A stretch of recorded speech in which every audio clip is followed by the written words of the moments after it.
दावेदारी की, तो सूक्ष्म रूप में आपकी दावेदारी सामने आ रही है, और किस तरीके से विधानसभा चुनाव की आपकी तैयारी चल रही है? नहीं, देखिए, तैयारी तो हर दिन बहुत प्रयासों के साथ कई वर्षों से चली।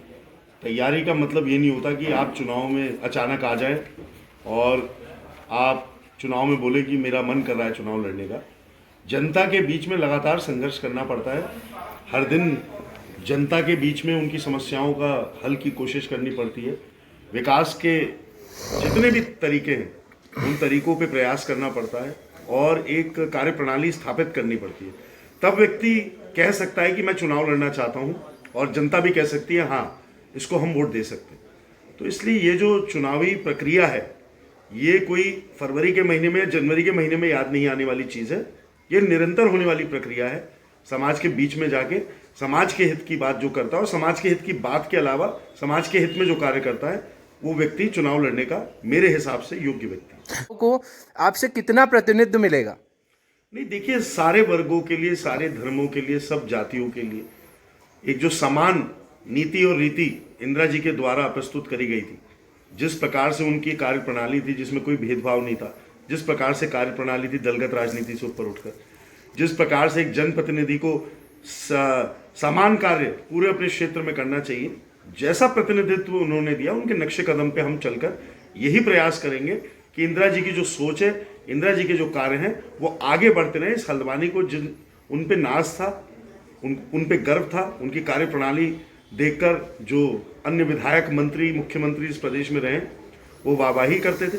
तो हल्द्वानी की शान थी इंदिरा जी, और हल्द्वानी शान और परिचय विकास के माध्यम से उन्होंने पूरे विश्व पटल पे और देश के पटल पर हल्द्वानी का एक नाम बनाया, विकास, विकसित क्षेत्र का। तो उस क्षेत्र का जो विकास है कभी ना रुके। ये निरंतर प्रयास ही नहीं रहेगा, ये निरंतर लड़ाई रहेगी, और इसमें संघर्ष करा जाएगा, और हर हाल में विकास की सोच को खत्म नहीं होने। जैसे आपने कहा ना, चुनाव की जैसे रफ्तार तेज पकड़ रही है, कोविड की रफ्तार भी उतनी ही तेज पकड़ रही है। तो 15 तारीख की जो गाइडलाइन आएंगी उसमें साफ प्रतीत हो जाएगा कि किस प्रकार से प्रचार प्रसार कर सकेगा उम्मीदवार, किस प्रकार से प्रचार प्रसार पार्टियां कर पाएंगी। तो जो गाइडलाइन होंगी उनका नियमों का पालन करा जाएगा। चुनाव आयोग का जो आदेश है सर आंखों पर है, और कोविड भी फैला हुआ है, इसलिए सुरक्षित कैंडिडेट को भी रहना है, वोटर को भी रहना है। तो इसलिए सुरक्षा के मद्देनजर जो भी गाइडलाइन आएगी उसका अनुपालन के जो ड्रीम प्रोजेक्ट्स थे, चाहे एसबीटी की मैं बात करूं, चाहे जू की बात करूं, इससे हजारों लोगों का रोजगार जुड़ने की संभावनाएं थी, प्रत्यक्ष अप्रत्यक्ष तौर पर। तो फिर इन प्रोजेक्ट्स को जो रोका गया, उससे हल्द्वानी की जो आर्थिक व्यवस्था है, क्योंकि आपने देखा है नोटबंदी के बाद से लेकर कोविड कालों में जो आम जनमानस है, जिसकी कमाई पहले 1 रुपया होती थी अब वो 54 हो गई, जिसके खर्चे पहले 2 रुपये होते थे अब 5 रुपये हो गए। तो इसलिए बढ़ती महंगाई और जेब है खाली। तो इन चीज़ों पे अंकुश लगाने के लिए हमें रोजगार के साधन पैदा करने पड़े, क्योंकि अगर किसी व्यक्ति को आप रोजगार से जोड़ देते हैं तो बढ़ती कीमतों का भी वो सामना कर सकता है। लेकिन अगर व्यक्ति पे रोजगार नहीं है, गरीब व्यक्ति जिसका कोई साथ बटाने को तैयार नहीं है, व्यक्तिगत तौर से आदमी कुछ कर सकता है, लेकिन एक सरकारी तंत्र के द्वारा, एक नीति के द्वारा कई लोगों का एक साथ भला हो सकता है। तो ऐसी नीतियां लागू अवश्य हमें करनी है अपने क्षेत्र में, जिन नीतियों के कारण यहाँ रोजगार की संभावनाएं बहुत बढ़ेंगी, जिनकी वजह से अर्थव्यवस्था में बहुत सुधार आएगा। कुछ दिन पूर्व देश के प्रधानमंत्री का हल्द्वानी में दौरा था। हल्द्वानी में दौरे के बाद कुछ घोषणाएं की थी, जैसे कि हल्द्वानी को 2000 करोड़ रुपए की सौगात दी है। तो क्या लगता है आपको, इस 2000 करोड़ रुपए से हल्द्वानी का कितना विकास होगा? देखिए, मेरी बात सुनिए। माननीय प्रधानमंत्री जी देश के प्रधानमंत्री है, वो हल्द्वानी आए, बहुत अच्छी बात है।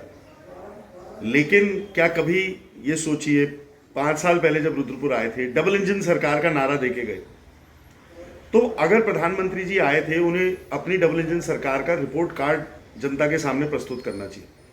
ना यहाँ पे आईएसबीटी की बात हुई, ना जू की बात हुई, ना रिंग रोड की बात हुई, ना जमरानी बांध की बात हुई।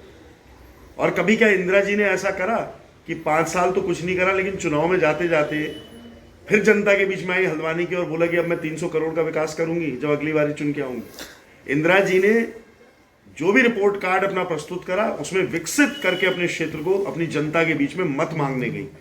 ये उनकी सबसे बड़ी खासियत थी, कांग्रेस पार्टी की सोच है। तो इसलिए जो दोनों सोचे हैं उनमें फर्क आप साफ है। और 2000 करोड़ 5 साल, पूरे 7 साल हो गए हैं एनडीए सरकार को, 8वें साल में जाने वाली है एनडीए सरकार।